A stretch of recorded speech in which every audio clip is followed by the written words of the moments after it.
Good evening, viewers, and welcome to MTV Community Forum, wherever you are on Facebook, YouTube, or MTV channel MTV. I'm your host, Byron Campbell, and of course, our co-host here, Chris Diali. Good evening, Chris. Good evening, Byron. Good to see you. Yeah. You're not in your shawl tonight. I can't remember what you call it. Oh, but we have something here, I see Chris. you have a can here that Chris, marks we have something Palestine. here. Palestine. It's Cola. marked, and you can hold up yours, Chris. It's two different flavors. One is a Palestine orange, and one is a Palestine one. Cola. Now, Chris, this would be available here some time ago, but let me tell you about it. It's 100% of the profit of these drinks goes to support humanitarian efforts in Palestine. You Good. know? That's a good initiative. So this is a good initiative. Let's Soon hope- it will let's be hope- available in Grenada. Let's hope their aid gets to them. No, it does, because Or this is it gets controlled to people to still people. alive. It does, and this has been, particularly in Europe, it's very popular. It's in Trinidad and other Caribbean islands. So I'm excited to see this coming and being available. Very wholesome, very. It's a pity it's a soft drink. I don't drink soft What's drinks. critical about it, Chris, is though it's going to go to aid the Palestinian cause. All of it, 100% of the profit. So I'm excited about this, and see it coming to Grenada soon. Soon it'll be on our shelves. So we look Good. forward to that. Yeah. The cause is what's important. Chris, ex-Senator Neil Franklin burial yesterday. I mean, quite an event, Chris. May soul rest in peace, but a huge turnout. The village of Brizan was evacuated. I mean, everyone was at it. The village looked like a ghost town. In support and in recognition and in solidarity with this young man who was a shining star by all events. I knew him personally.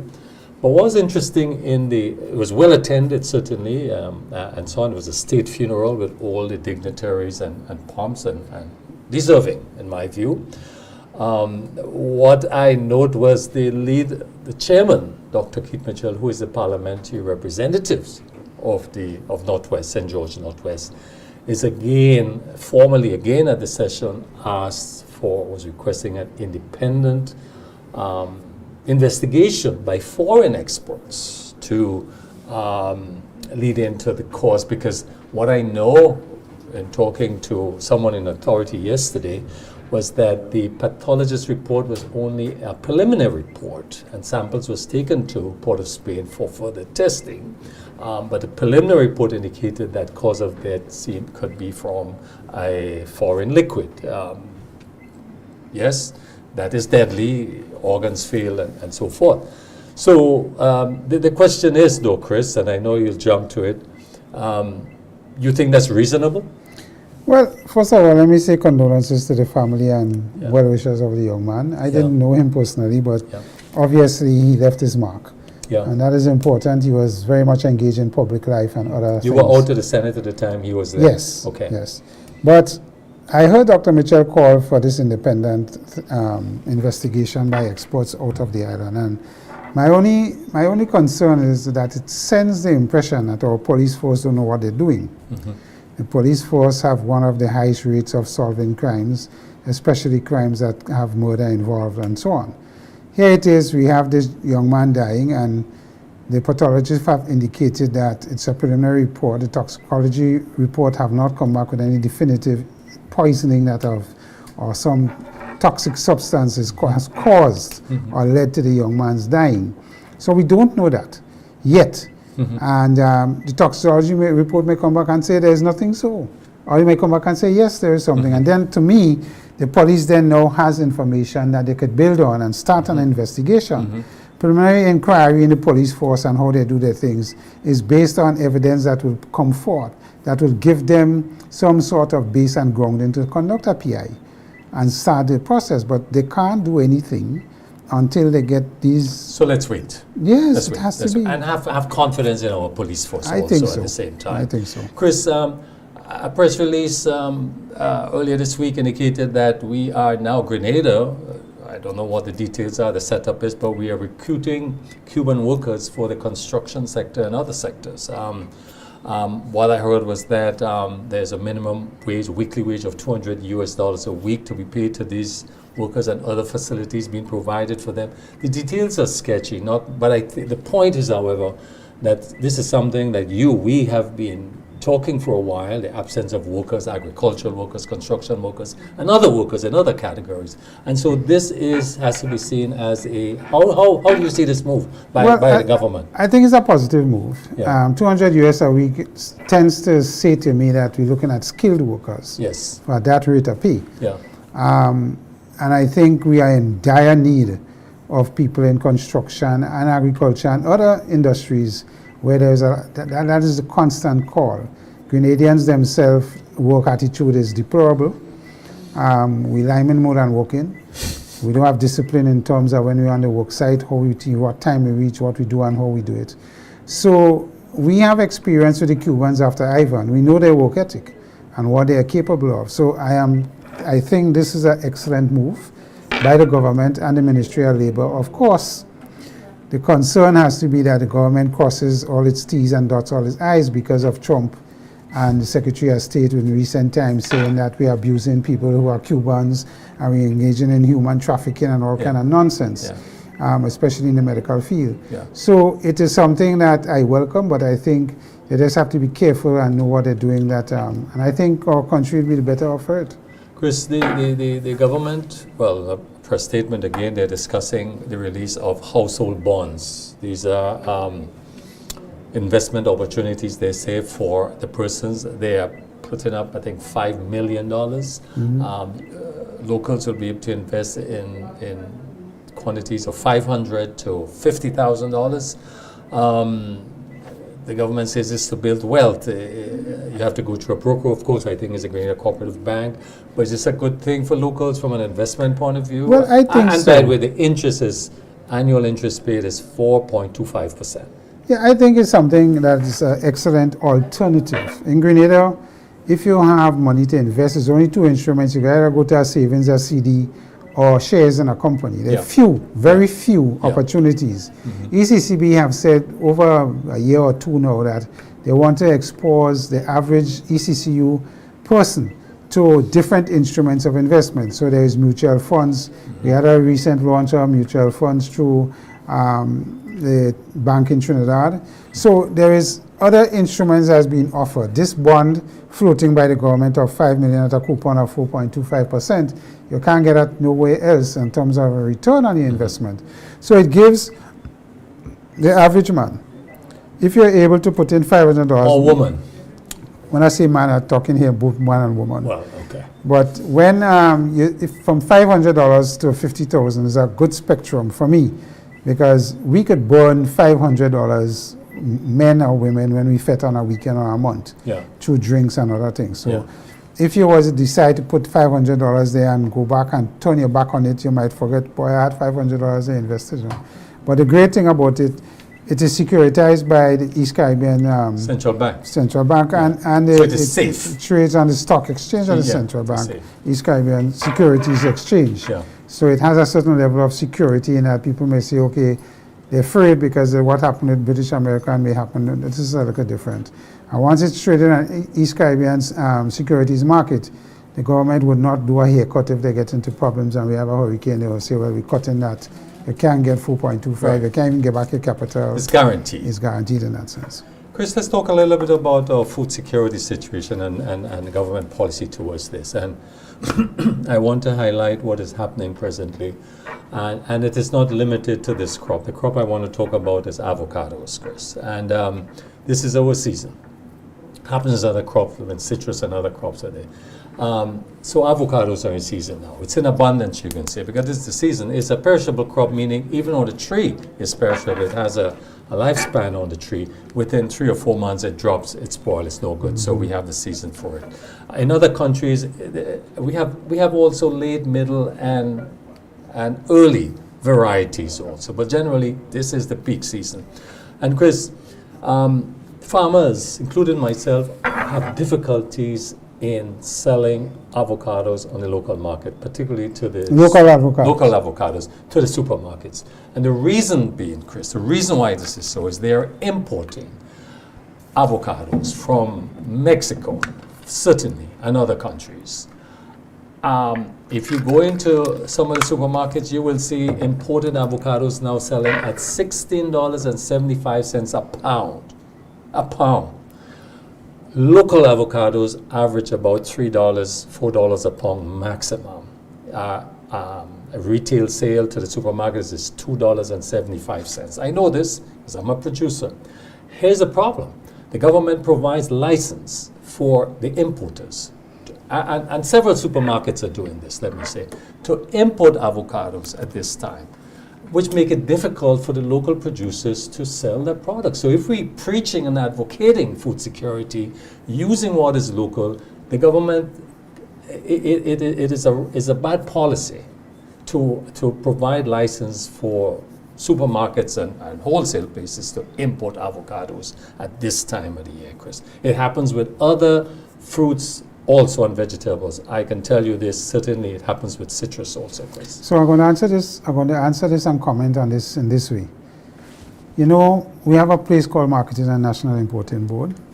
Yes. Marketing and National Importing Board, normally when governments want to issue a license to somebody to bring in a crop that we could produce, Yeah. it comes to Marketing Board, in the past I know, Yeah. and they will ask, what is the status with this particular vegetable or whatever it is? Yeah. Is farmers producing? Are you getting supplies from farmers that you could say, Yeah. you know, you have over a period of time? Now, the commercial enterprise will go to the government and say, we need a license because farmers could only produce for 2-3 months of the year, right? And they want crop to come throughout the year to supply their customers, which is a fair argument as well. And if you had to bring in from Mexico and Mexico could produce 9 months out of the year, you will say, well, why can't I bring in from Mexico? Yeah. And have supplies to restaurants Yeah. and the average person Yeah. and so on. Yeah. Yeah. Of course, you have to pay for it, Yeah. right? And that is one of the issues. So there is an argument for and against, but I do believe that the locals must be given priority when the fruit is available, and say to them, listen, your license could operate between X month and Y month. However, between so and so, I know for a fact that we could produce how much 100 pounds of avocado every week, and we expect that you will take from the local farmers. You could work through an organization like Marketing Board. You could go and order in bulk. So hence, this is why I answer the question this way. Farmers individually, they will treat you as nobody, or they may take half a crate when they probably could take a crate. And when they import by the container load. So they're going to tell you, man, I have in stock. But Chris, that's the case. When you call them now about orders, they say we have in storage. That's right. So hence the reason We have for in it storage. to be controlled by a central agency like a Marketing Board. Exactly. And every country does that, Chris. You limit your imports based on what your local production is. We create our own issues. So we are asking administration, Ministry of Agriculture in particular, to pay attention to this. This is Not only avocado, many other things. Well, I'm telling you, it happens with citrus, the whole range of citrus. You can see this also. Chris, some news on the budget. The budget date is December 1st. Government says the fiscal framework to be published at the end of the month. So we in target for an early budget, reasonably two early budgets in a year. Yeah, two budgets in a year. It's a good thing. Yeah. The good thing to read it early, because when you read it late, you know, the budget authorizes government spending due to various votes and in various departments in government. So it's important to read it early. The fiscal framework is going to tell you the assumptions that the budget is going to be based on for 2026. What are the sectors that are going to be highlighted? So it gives people like you and me an opportunity to see what it is they're coming with, whether it's a deficit budget or not, how have they performed in 2025 versus what they're saying for 2026. So you can examine it in a little more detail and see how it goes. So Chris, we have positive in that sense. Chris, we ran out of time, but I don't know, anything else here that's... well, I wanted to quickly mention about the traffic situation in the south in particular, with all the works going on with NAWASA. And let me start off by saying I compliment NAWASA planners as well as the local police traffic department. They have gotten this right. Yes, you have some traffic delays, but it's not as extensive and as gridlock as people might have expected. And there's a lot of positives coming out of it from the standpoint that, you know, in peak season, we could divert traffic and take it off some of the main road, and that has helped significantly in this. So I hope they're watching and learning lessons from that. And finally, on the traffic thing, you know, Byron, you and I at our age struggle to drive in the night because of the bright lights. Yeah. I have seen that commuters and persons who own vehicles are making an effort to drive on dim. or Okay. at least dim. So That's very good. what every 10 you might get about 5 or 6 Okay. on dim, which is an improvement. Okay. I ain't sure to the busman, probably the busman percentage is less, Yeah. probably 3 out of 10. But the point is, we're making an effort. 'Cause when you have lights up, 2 of us blind. Exactly. And we have to Doesn't help stop. anyone. Yeah, it doesn't help. Chris, we were out of time. I wanted to mention briefly the 80th session of the UN. That's interesting, but maybe we talk about it next week. And also, there is a situation assessment that was done on our MPAs, that's our marine protected areas, that also needs some discussion given the state of affairs with them. But we leave that for next week. Chris, briefly tell our guests, tell your viewers who Well, we upcoming guests have will the be. lovely Callistra Farrier coming to join us in a little while to talk about all things good and not so good in the world of journalism and what's happening. She's the current president of MWAG. So I think we're going to have a very interesting discussion with Ms. Farrier. We look forward to that. Viewers, stay with us. We'll be right back with our special guest this evening. Stay with us.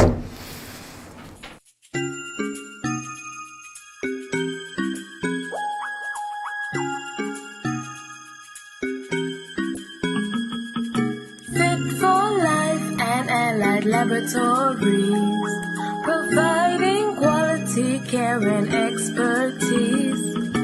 Fit for life and allied laboratories, see our in-house doctors and our pharmacies.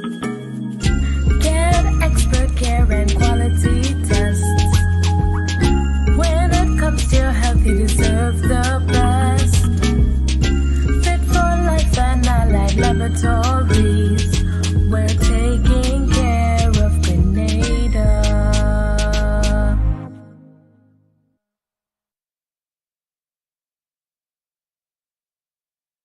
Boom! 100 shot, never 2. Aliu, these shots coming. I will do you only 7 seconds. Look out for me. Oh, Aliu, I'm joking. On the 27th and 28th of September, the Grenada Motor Club will be hosting the King Ocean CDRC Qualifier International Drags, featuring racers from 7 different Caribbean islands and the United States. Action kicks off Friday, September 26th with the Test and Tune and Welcome Party in collaboration with C4 Promotions and a special drift show exhibition. On Saturday, September 27th is the Bracket Race Qualifiers, and on Sunday the 28th, Parade of the Cars and Bracket Race Finals, featuring one of the Caribbean's top automotive YouTubers, Nick Lou from Skunk Lifestyle, will be on island to cover all the action. So mark the date, September 27th and 28th at the Pearls International Speedway. You don't want to miss this one. This event is made possible by our title sponsor, King Ocean, GTA, and True Blue Bay Resort.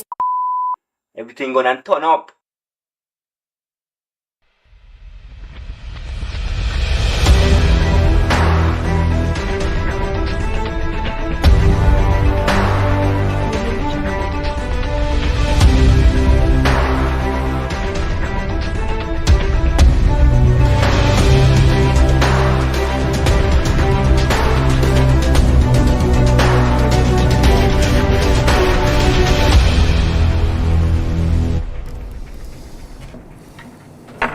Welcome back, viewers. As we indicated a little earlier, we have Ms. Farrier this evening with us to discuss all things in journalism as we know it. Callistra has been in this market for many and many years, doing many programs. She's a journalist, she's a writer, she's a director of news. She does many things, and I think you have seen her on all forums, radio, heard her on radio, seen her on TV. So she doesn't need a lot of introduction from that standpoint. She's the current president of MWAG, the Media Association of Grenada. So we want to engage her this afternoon on what is happening in that particular area, some of the things that we're seeing, positive and not so positive, and get her view of what is happening in the industry. Callistra. Well, Good gentlemen, evening. good evening. It seems like I don't have enough leg space. Welcome. Thanks very much for having me on the forum. It's my first time here, and very happy to be among such great companies, yourself and Byron. You know, if they say I'm blushing, but I don't think I can say I'm blushing. Anyway, you recently took over as president of MWAG, and I have been following some of the things that you have raised in terms of the professionalism in the industry. The industry have come under flak for a number of things, training that you see as a critical aspect. We have a lot of young journalists coming forward. We have some of the not so young passing on, like Ruth Smith and so on and so forth, but have left a legacy. So my first question to you is, what is your challenge, your greatest challenge you see as president, apart from the issues of making the organization go from strength to strength? But with the practitioners, what is the greatest challenge you're seeing now? I think getting media people, whether you're a journalist or an announcer or a broadcaster, whatever you do in this very broad field, understanding the power that we hold, the influence that we hold, how we can change society, impact society as a fourth estate. I mean, people listen to us. The man on the radio, the lady on the TV, it means something. I've learned that over the years, that it means something. And so we hold this tremendous amount of responsibility that influences society, and how we use it is very important. And to get people to understand what we hold in our hands and how we must be responsible in using it, I think is one of the biggest challenges. And also getting media people now to understand, how should I put it, who we are really. I find sometimes younger journalists, they cower in the face of power. They feel it's not their place. It's, we shouldn't ask, I remember once I was at a news conference several years ago, and there was a journalist, I won't say, well, a reporter, I won't say who she is, sitting next to me. And I had investigated some stuff that Eminent Peer, the leader of His Majesty's opposition, had to answer for me, so at a news conference. And she started getting a little, antsy, and I kept pushing. The journalist who was sitting next to me got up and went and sat elsewhere. And she got, when you get up with attitude, you notice that. And after the news conference, I said, why did you get up? Why did you get another seat? She said, you were embarrassing us. I was holding the minister to account. She was the minister at the time. And the information I had was verified information, so I kept pushing to get the answers. But instead of standing with me, this reporter felt that, we were robbing a minister the wrong way. So she retreated, and I don't want to be associated with a troublemaker. And we have that a lot. Especially you see that in news conferences. And Hamlet Mark and I, we talk about that all the time, where a journalist would ask a question in a news conference and they'd give them some sort of dismissive answer or make you feel like you're talking nonsense or whatever. And what you would find, what we would expect in the old days, I'm old enough to say in the old days, another reporter takes it up. And another one takes it up, and we don't let it go, even if that's the only issue or the only question that comes up in that news conference. And it was about standing together and understanding that we have the right to ask the questions because we're not asking for ourselves.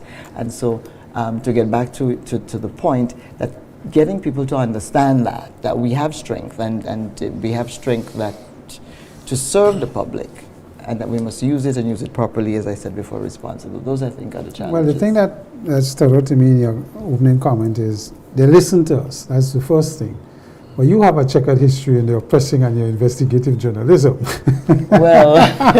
So, I mean, you have had incidences where people don't react properly to questions that you ask, and they figure you're targeting them personally or otherwise. But there was a famous "Don't go there" answer. That's right. That's What was with you? Yeah, people still, I'm going through town and people still go like, "Don't go there." And depending on the tone they ask it with, I actually can tell their political allegiance. Yeah. And that is, and I, from my listening, I see nothing wrong. Investigative journalism, this is where I want to go to, is not as popular, for want of a better word, among journalists. And you will hear... in Grenada. In Grenada, yes. Grenada in particular. And I come into that because we're small and everybody kind of knows us and we have a link with everybody all over the place. So you wonder if at times we feel taken aback by asking difficult questions. But if you put yourself out there, how do you see us developing that within your industry? Because we are in dire need of hard questions being answered, whoever it is in public, whether a politician or businessman or whoever. But you must, if you're facing the public, you must be able to answer. You could always say, you're not commenting, that is fair. But the journalist has a responsibility to ask. We do, and I think, as you said, it's a small society, and, you know, how do people go ahead and forge ahead with that? Well, if you want to suffer like I did, you see. But they knock you don't want to. You know, well, I mean, there was the attempt to knock me down. My iPad saved me and got in the way. I still have that iPad actually. It's not as young as it used to be, but it's still standing, kind of like me. So you know, I've been shoved down.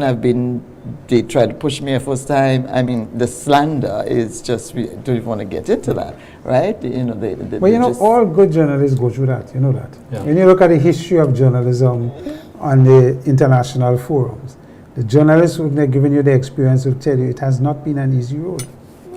Yeah, you know, you would prefer that it is not that hard, but But you still ask the questions. This is the point. I want us to still ask the questions. And how do we foster that in young people, the young journalists? How do we get rid of the fear of repercussions? How do we get rid of the fear of not being able to pay your bills because you get ostracized? Because it's a small society, and you can't say, okay, well, fine, I'm not getting work, I'm not getting treated well. Here, I'm going to go 60 miles somewhere else and get a job. We can't do that here. We're in here. And so when you rub people the wrong way in the Grenadian society, the pressure that you're put under is tremendous. What would you say? For me, it's a tough one trying to figure out. What would you say in your training to young people who are interested in investigative journalism, the truth must always hold the power? I mean, so if you do an investigative bit and you have information and you believe it's viable, good information, you must verified be able to, information. That's right, verified information. You must be able to live by it and ask about it. And sometimes that's what probably is lacking to some degree on the journalistic side. Would you agree? Well, I believe that the media does seek to ask the questions. I think we have issues, we have problems because it's a small society. I think even with me, people see what has happened to me over the years and may be a bit gun shy. So there's that. So I'm not sure if I'm the best example to tell people go forth and forge ahead, because we're like, well, you know, you had your issues, right? But I think that we do try to do the work properly. We do try to ask the questions. We do try to investigate. There are a lot of roadblocks, though, to finding information, to verifying information. One of the biggest problems we have is that a lot of media owners and media managers are not really media people. They are they're business people. So the advertising, the marketing department, that's their department. The news department, that's a product that, you know, we do. The marketing department, that's their thing. That's where the money comes in. And the slightest threat to that income, because that's the lifeblood of media, you know, advertising revenue, whether it's from the government, the statutory bodies, or corporations, or whatever. And so journalists, reporters, announcers sometimes would also come under pressure from their managers because they feel like what they're doing is threatening the revenue of the station or the newspaper or whatever, and so they face pressure there too. So we have a lot of a lot of the problems that have come up are new problems, and it's new problems in the last 10, 15 years. When I started as a journalist, we didn't have these problems, you know. Even we talked about the guys trying to punch me.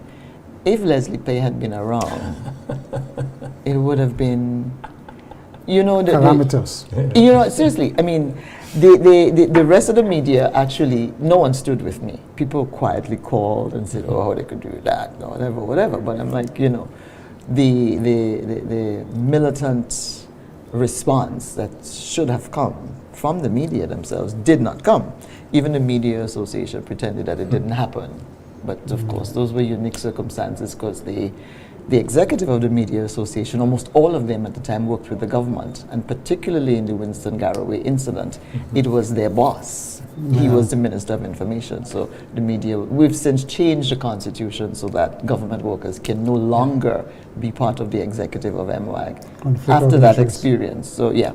So that's one good. Callistra, I want to. There's a question coming from the audience asking, what are you doing to address these issues? So we'll hold that question. But I want to stay where we are, but I want to move forward a bit and look a little more about the relationship with the state. I want to reference a 2023 in a report by Reporters Without Borders. They know that while the legal framework for press freedom exists in the Caribbean, there's a lot of difficulties, a lot of issues, and you've addressed some of them. But how would you characterize the current government treatment of the media? Are media workers generally respected, tolerated, or scrutinized by officials? How do you view that? Be specific here with us. You know, the media and government, it's Yes. always, it's always a push and pull relationship. It's unless they're in the opposition, unless the politicians are in the opposition, when they get on famously with the media. But once they're in government, you have, it's a push and a pull. This administration, we've had our issues with them. I mean, I encouraged a boycott. The last cabinet reshuffle they had, because of the way they were handling that, keeping us out of access to the ministers who were shifted around. And so we've recently had to issue a statement on withholding ads, government statutory corporation and state-owned corporation ads from media houses that they may feel are problematic. Now, this wasn't from the government per se, but from people who one may say are surrogates of the government. So we've had our issues, and just through the conduct of news conferences, you bring media people into a room and preach at them for half an hour or 45 minutes, and then say, okay, you're only limited to one question or only limited to two questions, and you can't go off topic. So if I want to ask you about some very important issue that involves your constituents up in St. Mark or somewhere, I can't ask you that because you came to talk to me about some new... So you're almost censored to a certain point.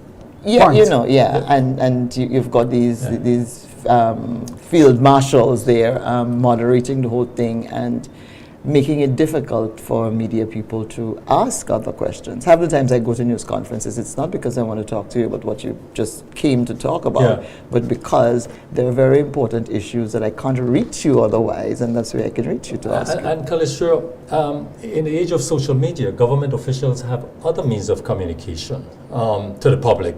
Does this direct line threaten the relevance of traditional media? Or does it place greater responsibility on journalists to provide better context, verifications, and investigations? Well, that's what we're supposed to do. We're Exactly. we're supposed to provide verified information, place things in context, investigate, and give the public the real source, if you will, so that they now can make informed decisions as citizens in the country. But I think what governments, and it's happening across the Caribbean, okay? I mean, in the OECS, it's the politicians are knee-deep in producing content, trying to produce content themselves. But I always say to politicians that I speak to sometimes that the credibility, when you put your information out there on your own, through your own medium, you're preaching to your choir, right? You're preaching to people who, even if you're lying, they know you're lying, they're still gonna say yay. What you want is credibility.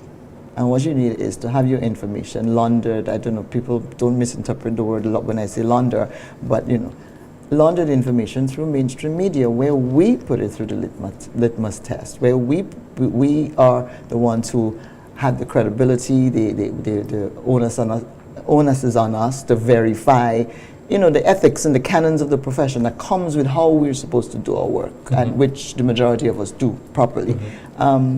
And you have people who are not in your choir, who they're going to believe what Callistra says because she said it, not more than the minister of this or the minister of that, because they feel like, okay, this person that I believe in, this person who's credible, who verified the information, is putting it out there. So great, you have social media and you have these news conferences and everything is live. I mean, everything is live. So even when they mess up in the news conferences, as we saw epically happening the other day, then becomes everybody's The fault. other day when? Be specific here. What? And there was a party news conference, and Okay. that went there. A podcaster Okay. got into the news conference Okay. and got into it with some of the people Yeah. there. So I think if they're looking for credibility, when they put the information out there so that everyone is reached, then you still have to come Some to us. critics argue that Grenadian media can sometimes be too passive. This is coming through. How does This is coming from where? How does MWAG, I'll tell you after, how does MWAG encourage its member to pursue investigative journalism that challenges powerful institutions, not just reports or press releases? Some critics argue, I've heard this before, that is too passive. You could say, no, we're not passive. No, But the question is, how does MWAG... No, I heard the question. I got the question. Fine, good. That's what I do for a living. I got the question. Good, okay. But who is this question from? No, it's a critique. It's coming from me because I've interpreted, I've heard it before, that it's too passive. So the question is, do you see a need? MWAG encourages members to pursue more investigative journalism, challenge powerful institutions. I mean, that's we the always need to be doing more and more of Yeah. that. That's our purpose. You Yeah. know, just always, afflict the comfortable and comfort the afflicted. Is a mantra for us. So I'm going to move more directly. From your vantage point, how do you see Grenada's democracy evolving under the NDC government? Are citizens getting the accountability they deserve? That's for the citizens to say. But from your reporting, from your interpretation point of view, what is the feedback you're getting from the citizens? Do you think they are getting the accountability they deserve? In other words, is the government providing sufficient information, sufficient consultation, sufficient reporting? What do you think? No, the question is to you. I'm asking the question tonight. You're the journalist, I know, but I'm asking the question tonight, Callistra. Isn't that so? Callistra in the hot seat. Yes. And yes, it's the microphone is the camera is facing the other way, but yeah. But I'd be curious to find out you can say, look, well, I'm not telling you what answer to give. You give your own answer. No. I have my answers, but I was just curious as to what, since you're one of the citizens who is part of this democracy. Yeah. I cannot help myself. I'm always working. I'm always trying to do a story. So I'm actually trying to find out from you right now. I just want your opinion, that's all. But I think, all of the democracies in the region are young democracies, and people are trying to find their way. And I can look at all of how many governments have I seen since I've started paying attention? I think since the revolution, since I was, 8 or 9 years old, I've been paying attention. And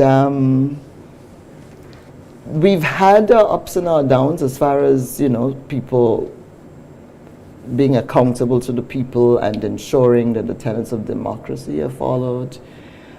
You get a mixed reaction from people now in terms of the government and its accountability.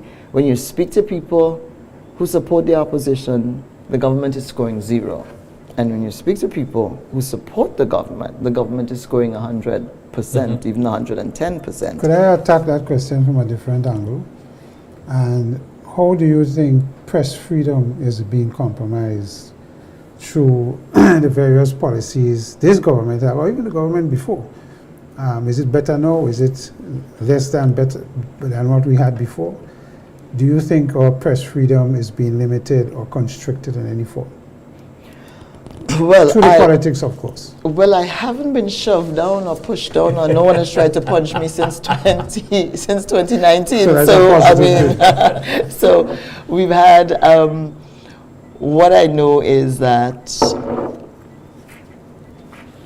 Let me give you the Prime Minister, for instance. All right, he is very open and available. It doesn't matter where I meet him. Not for us, but go ahead.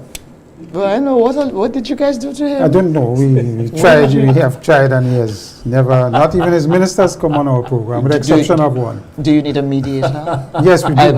Okay, we'll discuss terms and fees afterwards.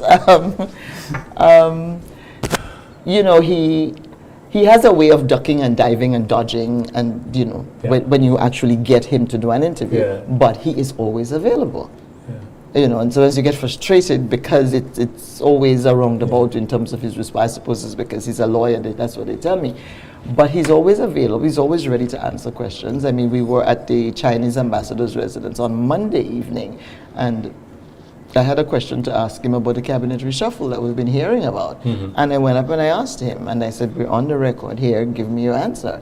And he responded, you know, so, and I actually asked for a time frame. Can we expect a reshuffle within X, Y, and Z time? And he's like, said no. So of course, if he does have a reshuffle during that time, the explanation is going to have to fit with what he said, you know, why it is that you said no. But he is available. His ministers they're available for responding to questions, but sometimes it's about how you develop relationships with people as a media person, a journalist. Developing relationships is very important. It doesn't mean that you support somebody or you're taking sides, but it's just about having good relations. I remember Clarkson, Commissioner Clarkson, he was in charge of operations at the time, and I always had access to what was happening in the police force, because I had developed and cultivated a friendship with him. He had respect for me as a journalist, and so when I called, he would take my call and he would provide the information, of course not information that compromised police operations, but information that I could have. I would get it quite easily. So it's about the same with politicians, it's about developing relationships Well, I mean, that allow you to get information. Had a number of politicians agreeing and then cancelling at the last moment.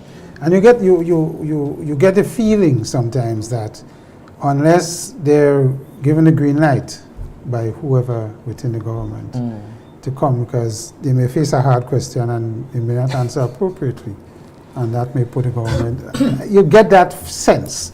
It's not that there isn't the confidence. Yes. Well, but I don't know if it's confidence. I think. Okay. For instance, the answer. leader, My question was about the press freedom. No, but the leader of His Majesty's opposition refuses to come on my program. She does not give me. She goes everywhere else. Yeah. The shows on ours. From high to low. Yeah.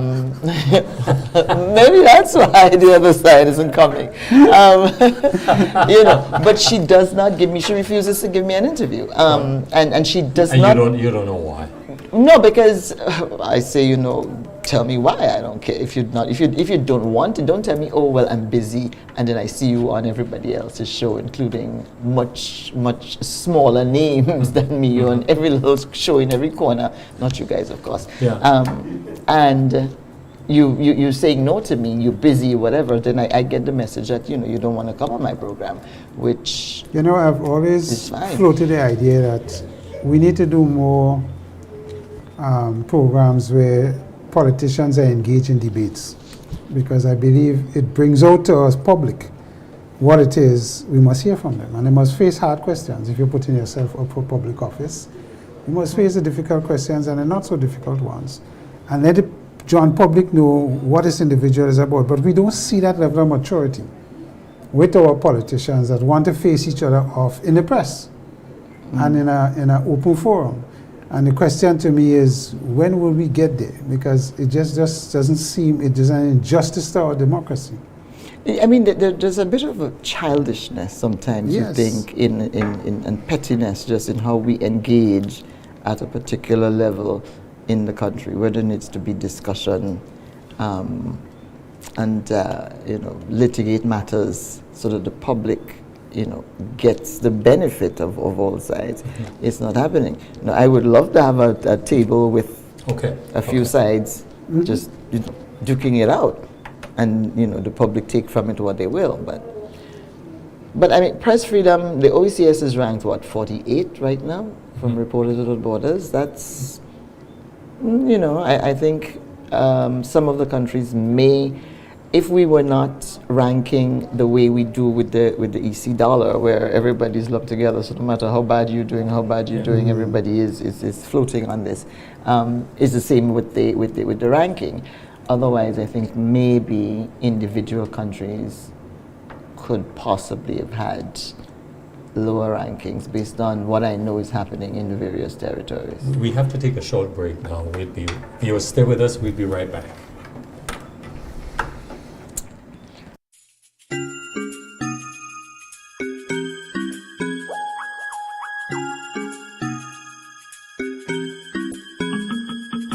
Fit for life and allied laboratories, providing quality care and expertise.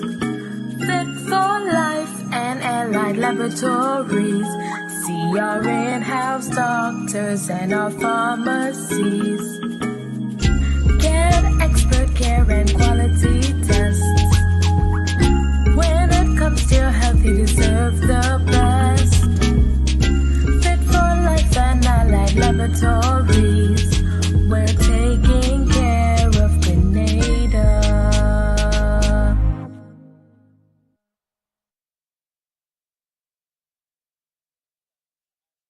Boom! 100 shot, never two. Aliu, these shots coming. I will do you only 7 seconds. Look out for me. Oh, Aliu, I'm joking. On the 27th and 28th of September, the Grenada Motor Club will be hosting the King Ocean CDRC Qualifier International Drags, featuring racers from 7 different Caribbean islands and the United States. Action kicks off Friday, September 26th with the Test and Tune and Welcome Party in collaboration with C4 Promotions and a special drift show exhibition. On Saturday, September 27th is the Bracket Race Qualifiers, and on Sunday the 28th, Parade of the Cars and Bracket Race Finals, featuring one of the Caribbean's top automotive YouTubers, Nick Lou from Skunk Lifestyle, will be on island to cover all the action. So mark the date, September 27th and 28th at the Pearls International Speedway. You don't want to miss this one. This event is made possible by our title sponsor, King Ocean, GTA, and True Blue Bay Resort. Everything gonna turn up.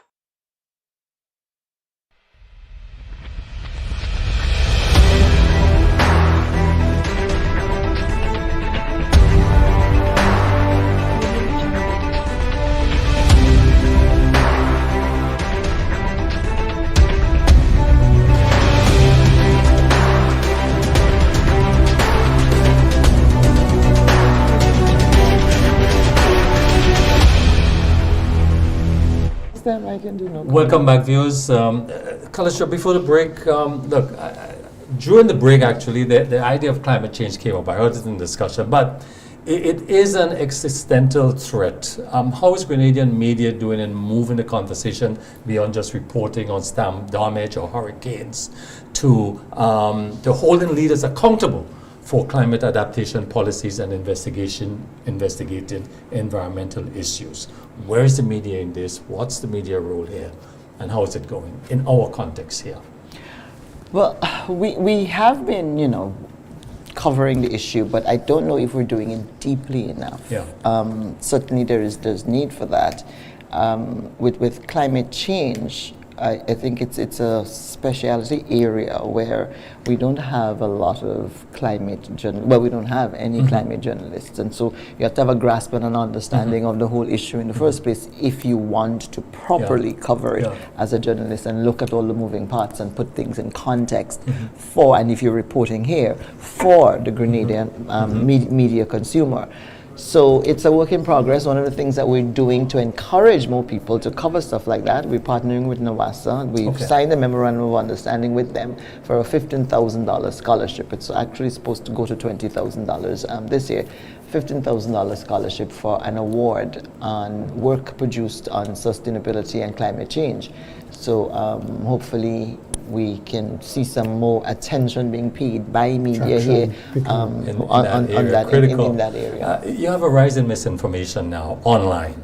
The role of professional journalists is to verify, is a verifier, so to speak, is more crucial than ever.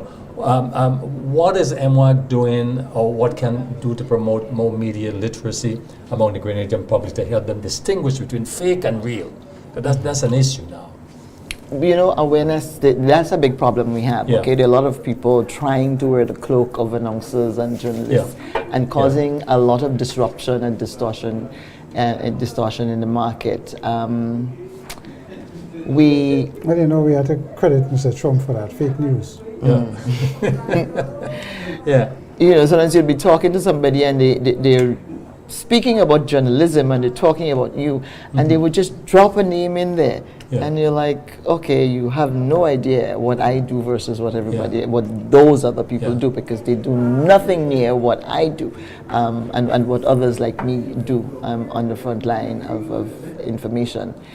So it's about awareness, about talking to people. You know, hopefully we can probably have a few sessions on social media at some point to try to reach the public. How do we help filter? That to me is the key, because you're bombarded by so much information, social media and all these various platforms, TikTok, this one, that one, the other. How do we get the average man to filter? Because some people will see some things on one of those platforms and they'll believe it 110%. And with AI, sometimes you can't distinguish truth from reality. You can't tell the difference. And AI is another dangerous thing where we need to educate across the world it's a problem, but here, our responsibility is here, Grenada. We really need to educate the public on AI. And my neighbor was saying to me once that Barack Obama and his wife are coming to a bingo in the stadium. And I said to her, no, that's probably just some sort of event. She said, no, he's coming. I saw him speaking and he said he was coming. And she was so sure because someone had done an ad and used done something with AI with Barack for a bingo that was happening. No, there's this lady, this village lady there, she's convinced that it's happening. But she is a consumer of information. So she also needs to understand that sometimes there are things that are going to seem very real, but that are not real. So you see this as a challenge for journalists, clearly. Well, it's a challenge for the country. It's a challenge. It's a challenge for the country. People have the Prime Minister and I sitting together talking about investment opportunities that don't exist, that if you click on it, you're probably going to lose a lot of money. A lady lost about $10,000 in the credit union, and she said to me, well, it was you and the Prime Minister, so I figure if it's you and the Prime Minister, it had to be true. You see how dangerous it is? And the issue though is, I always say, Callistra, probably the first line of defense for the ordinary person who is consuming this information is to ask a question. If you see something that probably sounds too good to be true, ask a question. And ask 1, 2, 3 people, because not everything you see will be believable in this world, in this current world. So, to me, the first thing you could do is say, boy, Byron, tell me, you think this could work? You think that is happening? Callistra and the Prime Minister talking about investment. Does it sound right that the Prime Minister and don't be afraid to ask are peddling an investment instrument? Does that make sense? They're very good. Now, Callistra, here's a question from a viewer. How do you deal with politicians who slam journalists? Who does a story where public gives their opinion or asks questions? How do you deal with politicians who slam journalists? In other words, I understand the question to be where the journalist is almost attacked, so to speak. I've seen this, and I think this is where the question is coming from. How do you explain this, though? How do you deal with politicians who slam journalists who does a story where the public gives their opinion or asks questions? Okay. We have a responsibility as journalists to do proper work. When our work can be held up to scrutiny, when our work follows the rules that it needs to follow, when we do the job properly, the politician can slam us. How do we slam back? By continuing to do our jobs, by finding the next story that the public has a right to know and presenting it to them properly. Reasonably. And again, we're running out of time. Here's the thing. If you'll give one piece of advice to a young person in Grenada thinking about a career in journalism today, what would it be? Don't. No. Just kidding. It would be that understand that you're coming into a field right now where it's not as it was before, and it's not as glamorous as it sounds. It's a lot of hard work, and a lot of things have changed. Now there's, as you said, there's social media and everything else. There's so much noise and so much competition that you really have to be prepared to hold fast to what's important and what journalism means and what it's all about, and not be swayed. You know, people are being swayed by clicks. There are people who, I saw a story recently by a veteran, and I think it was such a bad piece of work, but it turns out that person was chasing clicks on Facebook with everybody else who's chasing clicks on Facebook. That doesn't, it's a disservice both to the practitioner and to the public. So just to understand, you're coming into a space where you need to have your head on straight, and not be swayed by the noise, because it's very easy to take detours with all the noise, and especially now that there's more noise. Well, one of the things is that Grenada's economy is heavily reliant on tourism, citizenship by investment, of course. As a journalist who has you've covered the economy for a long time, for years, finance, how do you see the media's role in scrutinizing these sectors to ensure sustainable and equitable development for all Grenadians? I mean, that's critical. We have to keep our eyes on these things. We have to continue to report on these matters, especially where, I mean, you know, people say, oh, you always report the bad things and you don't report the good things. Well, you know what? If you, especially with the government, if it's going right, well, you're doing what you were hired to do. If it's going wrong, then that's when we need to talk about it. That's not to say that you don't report the good stuff. But, you know, the journalist has to understand that holding the government to account is defending democracy, it's defending the people, and it's defending the country. I'm going to get personal now a bit here, Callistra. Here, you are a professional journalist, of course. You are also, as far as I know, a single mother raising young boys, teenagers. How are you balancing this as a woman, as a full-time professional media worker? Tell us a little about the balance and the challenges you have with this, with your work and life and living. You just do it. I mean, we were built for that. Women, you know, we were built that way. We I mean, challenge you on that, but that's fine. No. We were built for this. I think that's why you don't hear much about single fathers, but you hear about single mothers, right? Yes. And well, we can't make children, but outside of that. But I'll leave the children. You don't say I'm leaving. I'm taking my children with me. Well, not you, Chris, but or you, Byron. So sometimes it's hard, like everything else, but you work it out.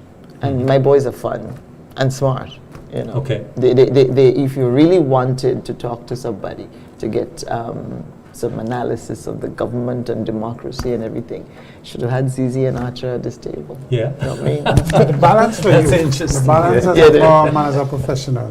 That requires some sort of, you know, you have to tread lightly sometimes to get a balance right, because we like to talk about work-life balance. So I comment it.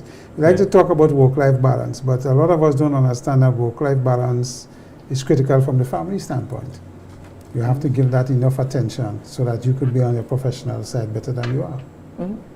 You would agree with that? Yes. Yeah. Good. So. We were not, but looking forward, where would you like to see Grenada's media workers in 5 years? What are the key roles you have set for your presidency to achieve this vision? What we need is a stronger media corps, people who are trained, whether it's local training or off-summer training, but because training is very important. And international exposure. Yeah. So we're forever looking for opportunities. For the last few months, that's all we've been doing, trying to look for opportunities that we can roll out and make available, both for the professional and the personal development of media people, because we also have a lot of work to do when it comes to just the situation, the personal situation of our members. You know, the media, they no health insurance, no pension, well, unless you're a GBN. You know, things like that. The job security, another problem. So a lot of while we are not a bargaining agent, that's not what MWAG is. We're a press freedom advocacy organization. But of course, our members' ability to do their jobs, what's happening in their personal situation can directly affect how they do their jobs. Okay, someone who is in financial trouble could be more susceptible to a politician's whispers in the air. And so we're trying to build both a stronger professional core while trying to shore up some of the personal situations that exist for our members.